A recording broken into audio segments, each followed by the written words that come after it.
नमस्कार दोस्तों, स्वागत है आप सभी का आपके अपने YouTube चैनल द ज्ञान कुंभ में। और ये है द ज्ञान कुंभ की स्पेशल सीरीज कक्षा परिचर्चा। आज का हमारा विषय है गणित। आज हम कक्षा 10 का गणित पढ़ेंगे।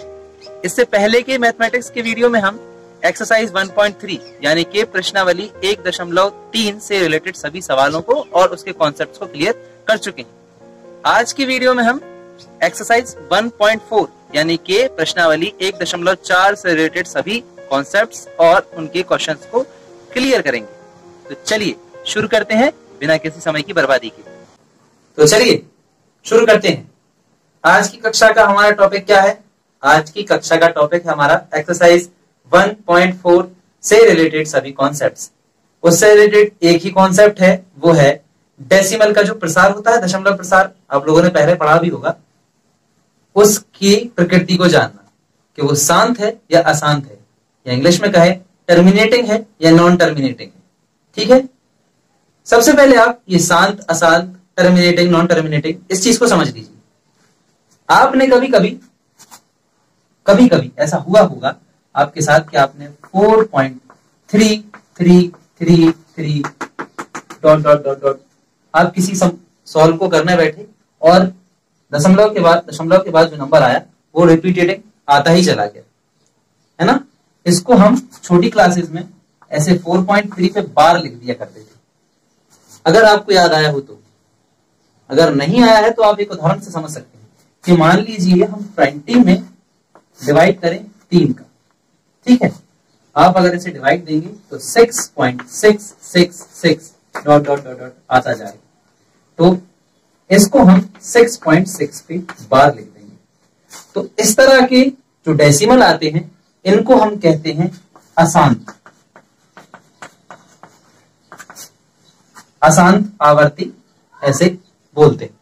ठीक है, और कुछ ऐसे आते हैं कि जैसे मान लीजिए आप 10 में 4 का डिवाइड दें तो इसका 2.5 आता है ना। यानी ये एक पॉइंट पे आके समाप्त हो जाता है, रुक जाता है। इसको बोलते हैं हम शांत, है ना। इंग्लिश में अशांत को बोलते हैं नॉन टर्मिनेटिंग और इसको बोलते हैं टर्मिनेटिंग। ठीक है, बस इतना सा ही कॉन्सेप्ट हमें अगली एक्सरसाइज में इस्तेमाल करना है और इसी से रिलेटेड सभी सवालों को करना है। तो चलिए शुरू करते हैं।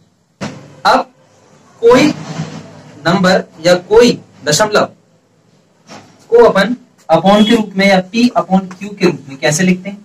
अगर मान लीजिए कोई नंबर ऐसे लिखा है 3/4 ऐसे करके लिखा है, तो आप कैसे बताएंगे कि ये शांत है या अशांत है? जनरल सी बात है, आप डिवाइड करके बताएंगे, है ना।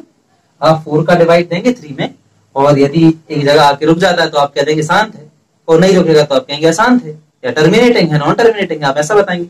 लेकिन यदि हम आपके सामने ये शर्त डाल दें कि आपको भाग नहीं देना है और फिर भी बताना है कि ये शांत है क्या अशांत है, तब आप क्या करेंगे? है ना, थोड़ी मुश्किल वाली बात। चलिए इसी चीज को समझते हैं। इस चीज को समझने का सीधा फंडा है कि कोई भी दशमलव, जैसे मान लीजिए 3.79 ऐसे करके लिखा है ना। अब आप इसको जब भी अपॉन वाली संख्या के रूप में बदलते हैं, यानी इसका डेसिमल हटाते हैं, तो इसकी डेसिमल के बाद जितने पॉइंट होते हैं उतने जीरो आप 1 के साथ लगा के अपॉन में रख देते हैं। ऐसे ही जनरली हम करते हैं। जैसे मान लीजिए आपने इसे हटाया, इसके बाद 2 पॉइंट थे, आपने अपॉन में 100 रख दिए। अब आप 100 के फैक्टर करेंगे, फैक्टर यानी गुणनखंड करेंगे, है ना। ठीक, 25 आएगा, फिर आप 5 से काटेंगे और फिर आप करेंगे। तो आप फैक्टर देखेंगे तो या तो 2 है या सिर्फ 5, दोनों चीजें 2 और 5, है ना। तो किसी भी रेशनल नंबर के लिए या किसी भी ऐसे अपॉन वाले नंबर के लिए टर्मिनेटिंग डेसिमल होने का मतलब यह है कि उसके फैक्टर में 2 या 5 या दोनों का होना कंपलसरी है।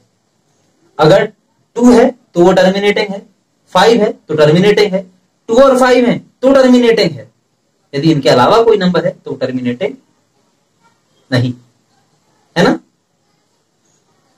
2, 5, ठीक है। अगर आप कहें 4 आ जाए तो 4 को आप 2 में लिख सकते हैं। अब अगर 6 कहें तो तो 6 को भी आप 2 में लिख सकते हैं, लेकिन उसके साथ 3 हो जाएगा तो वो टर्मिनेटिंग नहीं रहेगा, है ना।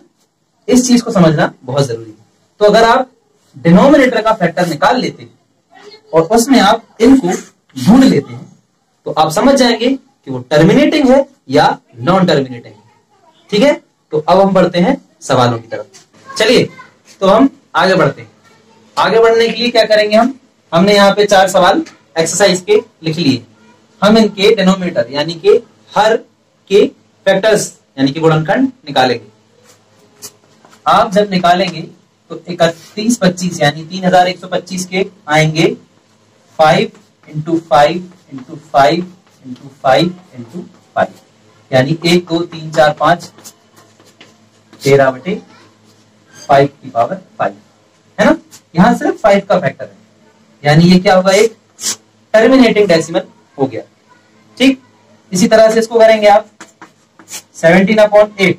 8 के आपको फैक्टर करने हैं 2 × 2 × 2 यानी 17/2 की पावर 3। ठीक है, यहां सिर्फ 2 का फैक्टर है और दूसरा कोई नंबर नहीं, यानी ये भी एक टर्मिनेटिंग डेसिमल है। आप इसे करेंगे तो आपके सामने आएगा 64/5 × 7 × 13।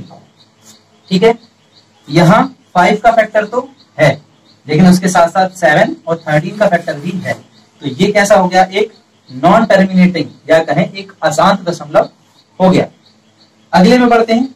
अगले आप इसके फैक्टर करेंगे 1600 के, तो 1600 के फैक्टर आएंगे 2 × 2 × 2 × 2 × 2 × 2 × 2 × 5 × 5, है ना, यानी कि 15/2 की पावर 6 5 की पावर 2। ठीक है, आप देख सकते हैं कि केवल 2 और 5 के ही फैक्टर हैं, इसके अलावा और कोई नंबर नहीं है, इसलिए ये वाला भी कैसा होगा, एक टर्मिनेटिंग डेसिमल या कहें शांत दशमलव होगा। ठीक है, तो चलिए अब आगे के सवाल देखते हैं। आगे के सवाल हमने यहां लिख लिए हैं, अब इनके एक एक करके हम फैक्टर करते हैं। सबसे पहले इसके करेंगे, ध्यान रहे हमें डिनोमिनेटर के ही फैक्टर करने हैं। ठीक है, आप इसके फैक्टर करेंगे, इसके आएंगे 7 × 7 × 7 यानी कि 7 की पावर 3। आप देख सकते हैं ना 2 है ना 5 है, तो ये कैसा हो गया, नॉन टर्मिनेटिंग या कहें अशांत दशमलव। अगला है 23/2 की पावर 3 5 की पावर 2। यहां आप देख सकते हैं 2 और 5 में केवल 2 और 5 की फैक्टर है, यहाँ पे 23/2 की पावर 3 5 की पावर 2, यहां सिर्फ 2 है और 5 है फैक्टर्स में, यानी कि ये क्या है, एक टर्मिनेटिंग डेसिमल है या कहें एक शांत दशमलव है। ठीक है, अगले में आप देख सकते हैं फैक्टर हमें करे कराए मिले हैं। यहाँ 129/2 की पावर 2 7 की पावर 7 एंड 5 की पावर 5। यहाँ 2 और 7 के अलावा एक फैक्टर 2 और 5 के अलावा एक फैक्टर और आ जाता है 7। यहाँ लिखने में थोड़ी गलती हुई, 5 की पावर 7 और 7 की पावर 5। 5 और 2 के अलावा एक नंबर और आ जाता है 7, जिस वजह से ये क्या हो जाता है, नॉन टर्मिनेटिंग या कहें एक अशांत दशमलव का प्रकार हो जाता है। अब इसको फैक्टराइज करते हैं 6/3 × 5। 5 है लेकिन उसके साथ साथ 3 भी है, तो ये कैसा हो जाएगा, नॉन टर्मिनेटिंग या अशांत। ठीक है, उम्मीद है आप लोगों को ये सवाल भी समझ में आ गए होंगे। चलिए अब हम बढ़ते हैं अगले सवाल की तरफ। क्वेश्चन नंबर 2 क्या है, क्वेश्चन नंबर 2 में हमें ये करना है कि क्वेश्चन नंबर 1 में जो हमें टर्मिनेटिंग हमने छांट के अलग किए, जो शांत दशमलव हमने छांट के अलग किए थे, उनके हमें दशमलव मान लिखने हैं, यानी कि उनके डेसिमल एक्सपेंशन को हमें लिखना है। कैसे लिखना है, जैसे कि हमने सबसे फर्स्ट क्वेश्चन किया था 13/3125। ठीक है, तो आपको इसका डेसिमल एक्सपेंशन लिखना है जो कि है 0.00416, है ना। ये हम कैसे करेंगे, इसका हम इसमें डिवाइड देके करेंगे। ठीक है, उम्मीद है आप ये समझ गए होंगे। तो इसके बचे हुए जितने सवाल हैं, जो हमने टर्मिनेटिंग छाट के अलग किए थे, उन सभी को आपको ऐसे डिवाइड देके उनके डेसिमल एक्सपेंशन लिखने हैं। आशा करते हैं आप कर लेंगे। चलिए अब बढ़ते हैं अगले क्वेश्चन की तरफ। अगले क्वेश्चन में हमें ये 3 नंबर दिए हैं, जिनमें से हमें ये छांटना है कि इनमें से कौन कौन से रेशनल है, कौन कौन से इरेशनल।